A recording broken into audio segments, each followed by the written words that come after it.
to say before we start rolling, I've been approved to talk some spoilers because this isn't going to go out for another couple of months, by which time people have seen it. So you can let your guards down. Great. Oh, great. And you can actually say the things that you've been fighting back. Finally. Amazing. Yeah, we've been fighting it for the Lewis, Hannah, hello. Congratulations on the movie Thunderbolts. We're speaking before it's coming out. People are seeing this now that it's become a sensation. Now that we know that you are part of the new Avengers. So are you sort of excited to let your guards down and finally be able to talk about that? Yes. I'm very excited. I mean, it's seeing our names come up on the back of the chairs and against, next to all the Marvel legends is such an honor and a privilege to be part of this universe. And I can't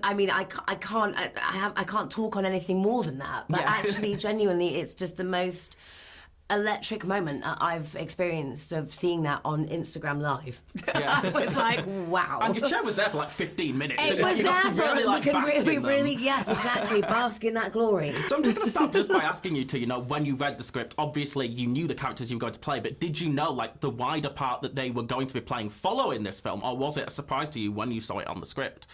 It was a surprise to me. It was a big surprise to me. I mean, coming into Thunderbolts, I knew, okay, Ghost, she didn't die. Yeah. She's coming back. Great. But no, for Avengers, I mean, no, that was a beautiful, beautiful surprise, actually.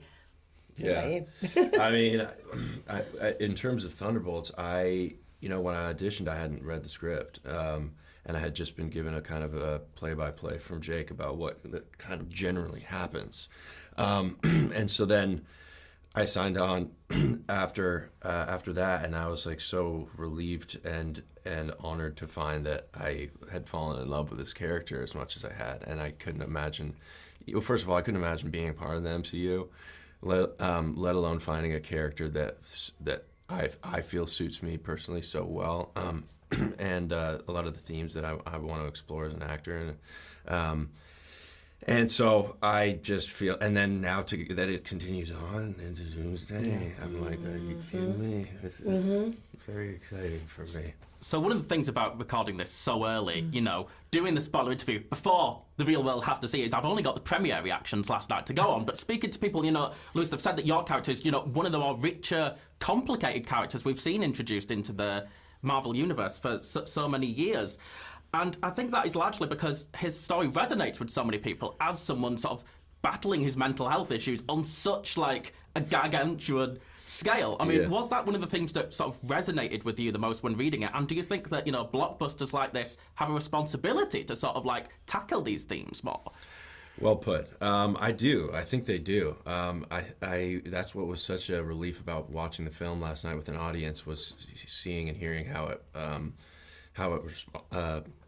affected everybody, and that was the hope. I think it was a challenge to kind of craft the arc of this character, and the architecture of him is very complex, and the rules of the world are very complex, and so it required a lot of detailed kind of mapping out. And there's a lot of stuff that I thought, I mean, not a lot of stuff there, but there were certain things where I thought I understood the gravity of what was happening, and then not until you really see it all in the end, you're like, okay, now I get what Jake was really talking about there, or certain things. We really wanted to also kind of not present a person like Bob who's dealing with what he deals with in a way that is so sad and mopey, but also wanted to kind of bring to light the fact that that Jake and I were really adamant about having him smiling a lot and smiling through things and trying to be coping mechanisms of that. And, trying to present as something else. And on that as well, it's what I think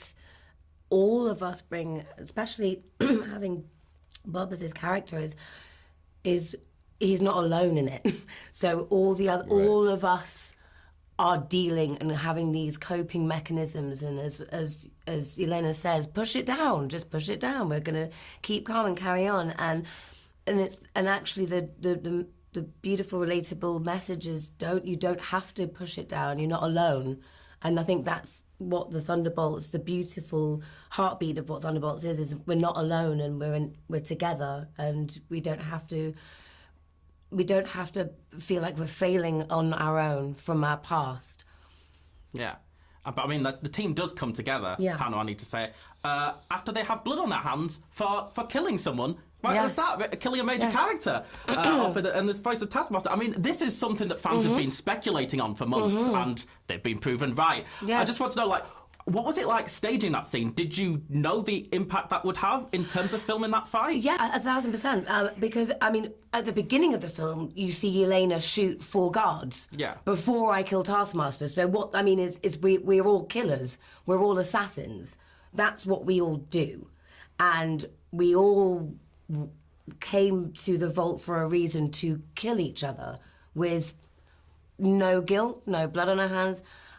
And like my character says, is like, well, I've done my job, so I'm off now. And it's, I mean, as Hannah, it's like, oh yes, my goodness, she's just killed Taskmaster. But that's why there has to be a moment where it's not a redemption moment, it's just a moment of a moment with the Elena and Ghost where it's kind of that person back there, you knew her, right? Because as we're starting to kind of bond in a selfish way, but what the message is, we're all there to do the same thing, and we're all assassins, and that's the start of the movie. Is we're all going to have a journey of what it means to have done what we did. Yeah, and of course we end, post-credits, you're the Avengers. It looks like you're going to be teaming up with the Fantastic Four. Don't worry, not going to ask you that because I know that you're under many signatures. But I mean, it seems like, you're now essentially being forced together at the end of this redemption arc as being heroes. I mean, is that where the tension is going to continue to lie? I think there's a beautiful moment where we're not forced together anymore in the movie, where we all choose to come and fight for the people, when Sentry is starting to eliminate half of New York, we all choose to come back, and that's the most important part, is our choice of forming together and coming together and uniting for the greater good. That is our heroism in ourselves. So yes, of course we were forced together, but what the journey is we choose to come back, to be together, to fight the bigger fight, which is the message, I think. Yeah. Just to end things off, I mean, Lewis, it says that, Bob is a separate entity to the rest of the Avengers, and I know you can't tell me whether he transforms into Sentry again, but what I can ask is whether we will see sort of continue exploring his more complicated side that continues to resonate with people, as the new Avengers are incorporated into the full team. Yeah, I mean, it's a great question. I know, I've worded it perfectly. No, you did. You did word it perfectly. I hope so. I hope so. I mean, how can you have Bob, as a part of the universe without inherently exploring those things? He comes with those things, and whether or not you can never fully heal those things, you just get better at managing them and understanding them and living with them.